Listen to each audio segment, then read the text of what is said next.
Viernes 6 de octubre de 2023. Tres mensajes del Evangelio de hoy, tomado del Evangelio de San Lucas, capítulo 10, versículos del 13 al 16. En aquel tiempo, dijo Jesús: «Ay de ti, Corosaín, ay de ti, Betsaida, pues si en Tiro y en Sidón se hubieran hecho los milagros que en ustedes, hace tiempo que se habrían convertido, vestidos de sayal y sentados en la ceniza.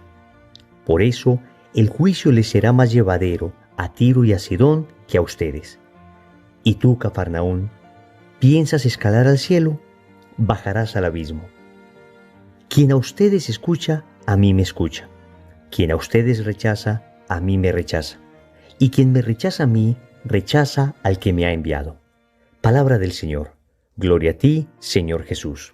Un tremendo evangelio nos regala la liturgia de hoy. Un evangelio donde el Señor expresa el profundo dolor de su corazón por un pueblo que no se ha querido convertir a pesar de tantos regalos, de tanta gracia, de tanta misericordia que ha tenido con él. Ahora vamos con tres mensajes. Primero, Dios ha sido muy paciente contigo. Segundo, Dios te ha dado más, te exigirá más. Tercero, Dios se vale de ti. Vamos con el primer punto. Dios ha sido muy paciente contigo.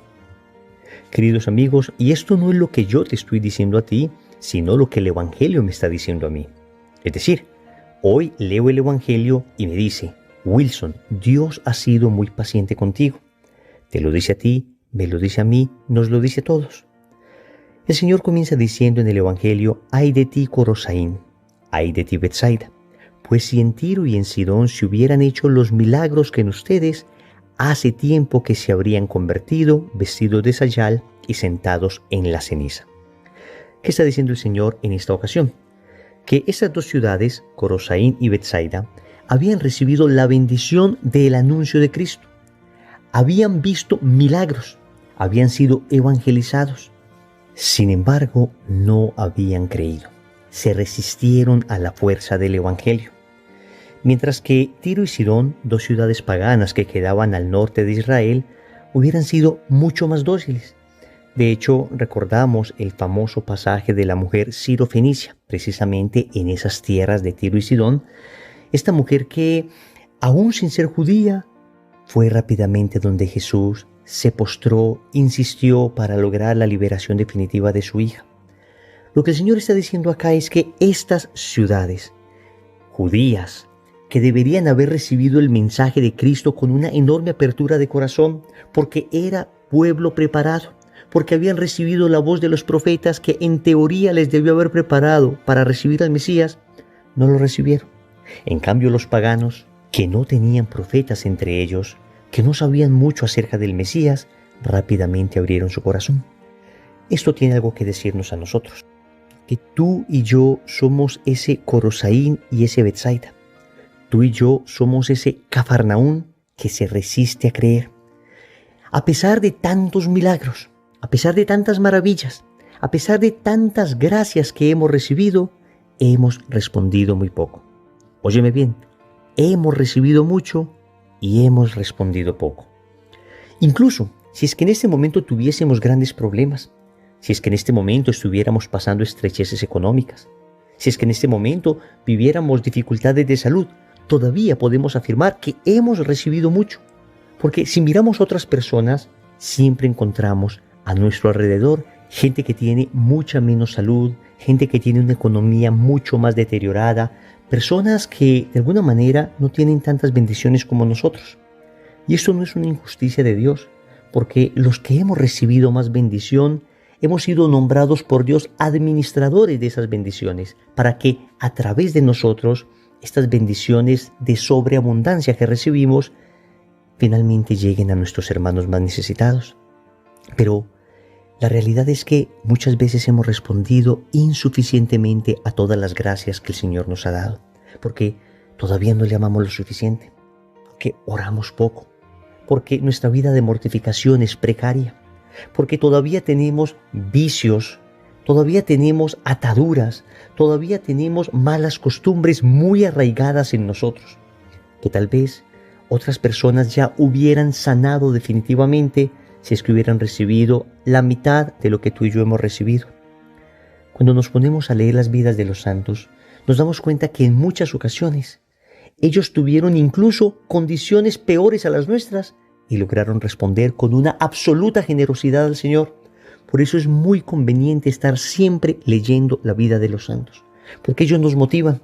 Porque cuando leemos estas vidas y nos damos cuenta de sus condiciones y a pesar de esto nos damos cuenta de la respuesta sobreabundante que ellos daban, entonces somos movidos también nosotros a ser generosos, a darnos, a entregarnos. Queridos amigos, Dios sigue siendo paciente, muy paciente, y está esperando que hoy, que un día como hoy, tú y yo tomemos la decisión de ser generosos con Él y de decirle: Señor, ya no seré más un Corosaín, ya no seré más una Betsaida, ya no seré más una Cafarnaúm. Hoy en cambio seré un pueblo que te responda. Hoy abriré mi corazón, Señor, y te responderé como el profeta: aquí estoy, Señor, envíame a mí. Señor, gracias a tu paciencia, hoy puedo responderte con generosidad. Si tú me das la gracia, lo haré. Segundo, Dios te ha dado más, te exigirá más. El Señor dice de estas ciudades: por eso el juicio les será más llevadero a Tiro y a Sidón que a ustedes. Queridos amigos, el Señor lo dice de diversas maneras en el Evangelio. Al que mucho se le da, mucho se le exige. Y esto es un motivo de exhortación para nosotros. Ciertamente, lo ideal es siempre ser movido por el amor.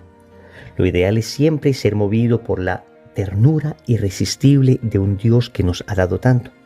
Lo ideal es que nosotros hiciésemos todo por agradecimiento, porque viendo lo absolutamente generoso que ha sido Dios con nosotros, pues nuestro corazón naturalmente debería desbordar en gratitud y entonces seguir la palabra del Señor, evangelizar, anunciarla a todas las personas, ser fiel a los preceptos, finalmente ser santo. Pero la verdad es que no somos así. La verdad es que, como decíamos ahora, hemos recibido mucho y sin embargo no hemos respondido suficientemente. Por eso estas palabras del Señor sirven también para exhortarnos. Cuando el Señor nos dice: hey, les he dado mucho, entonces les exigiré más, esto nos estremece, nos mueve. Y nos mueve porque la responsabilidad, la exigencia, ayuda el amor cuando éste flaquea. ¿A qué me refiero? A que si todo se hiciera simplemente por amor, por ternura, porque sentimos cosas bonitas, porque nos sentimos inmensamente agradecidos, entonces el día en que amanezcamos con unos sentimientos menos excitados, el día que amanezcamos no tan agradecidos, no tan enamorados, ese día simplemente dejaremos de seguir la voluntad del Señor. Ese día simplemente le diremos al Señor: nos cansamos. Pero atentos, el Señor nos dice: venga, es que no hay cómo cansarse, porque te he dado mucho y te exigiré mucho.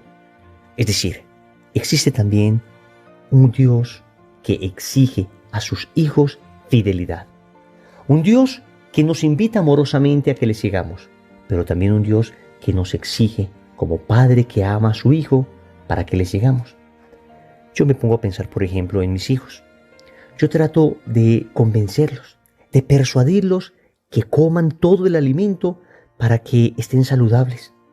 Me invento 1000 maneras distintas de hacerlo. Y en muchas ocasiones basta con esto para que coman. Pero a decir verdad, hay ocasiones donde no basta con esto. Hay ocasiones donde les debo exigir más. Hay ocasiones donde tengo que hablarles de manera más fuerte. Hay ocasiones donde me tengo que poner serio. Y les exijo no como un capricho. Les exijo no porque lo que ellos comen me convenga a mí, no porque yo me alimente cuando ellos coman. Les exijo porque ellos necesitan alimentarse. ¿A qué voy con esto? Que cuando Dios nos exige es para nuestro propio bien. Cuando Dios nos exhorta con este tipo de evangelios y nos dice: cuidado, que vendrá un juicio. Cuidado, que es necesario que entiendan que si les he dado más, les exigiré más. Dios nos está moviendo, nos está hablando con fuerza para que hagamos lo bueno, para que hagamos lo correcto. Y eso bueno y correcto finalmente redundará en nuestro beneficio. Tercero, Dios se vale de ti. El Evangelio concluye con la siguiente frase: quien a ustedes escucha, a mí me escucha. Y quien a ustedes rechaza, a mí me rechaza. ¿Qué significa esto? Que el Señor hubiera podido hablar al oído de cada una de las personas que existe, pero Él ha querido hacerlo de una manera distinta. Él ha querido que tú y yo seamos sus instrumentos para anunciar su palabra y que a través de nuestros labios la palabra de Dios llegue a los oídos de aquellos que finalmente van a creer. Dios ha querido solidarizar al hombre con la propia salvación del hombre. Dios ha querido vincular al hombre a su propia salvación. Y esto es así en todo el Evangelio y esto es así en toda la palabra de Dios. Él hubiera podido directamente exhortar al pueblo de Israel y sin embargo enviaba profetas. Él hubiera podido perfectamente escribir toda la palabra de Dios, como escribió los 10 mandamientos allá en el monte Horeb sobre unas piedras. Pero él más bien utilizó a los agiógrafos, es decir, a los autores sagrados para que escribieran la Sagrada Escritura. Hubiera podido aparecerse de 33 años y morir en la cruz para redimirnos, pero quiso venir por medio de María. Hubiera podido perfectamente darnos el perdón directamente, pero quiso hacerlo a través de los sacerdotes. Es decir, Dios cree en el hombre. Amigos, cuando yo comencé a leer la Biblia, yo pensaba que mi conclusión al finalizarla iba a ser creer más en Dios. Y efectivamente lo fue. Pero ¿saben que todavía hubo una conclusión más profunda? Leí la Biblia no solo para creer más en Dios, sino para darme cuenta que Dios cree en mí, que Dios cree en la humanidad a pesar de tantas veces que le hemos fallado. Dios nos usa como sus instrumentos. Es importante comprender esto. Es importante entender que muchas personas no escucharán el Evangelio si tú y yo no se lo anunciamos. Que muchas personas la única Biblia que conocerán será tu propia vida. Será aquello que tú de la palabra de Dios reflejes en tu existencia. Dios se vale de ti, entonces sé un instrumento dócil. Oremos. Amado Señor, hoy te damos gracias por tu paciencia. Hoy te damos gracias porque has sido infinitamente paciente con nosotros. Nos has dado una y otra oportunidad. Queremos aprender a responderte con la generosidad que nos exiges, porque efectivamente nos has dado mucho y sabemos que nos exigirás más. Y esta misma exigencia nos anima, nos exhorta para seguir caminando, nos exhorta para seguir siendo fieles. Finalmente, Señor, sabemos que sin merecerlo, tú nos usas como tus instrumentos. Te vales de nosotros para llegar a otros corazones. Señor, haz que seamos instrumentos dóciles, que no contaminemos tu palabra, que no digamos palabra nuestra, sino palabra tuya, que no nos aprovechemos de lo que nos has dado para nuestro beneficio, sino que lo demos todo por el bien de las almas. Señor, dame lo que me pides y pídeme lo que quieras. Amén. Recordemos entonces. Primero, Dios ha sido muy paciente contigo. Segundo, Dios te ha dado más, te exigirá más. Tercero, Dios se vale de ti. Compromiso. En el rosario de hoy vamos a orar por los misioneros en el nombre del Padre, y del Hijo y del Espíritu Santo. Amén.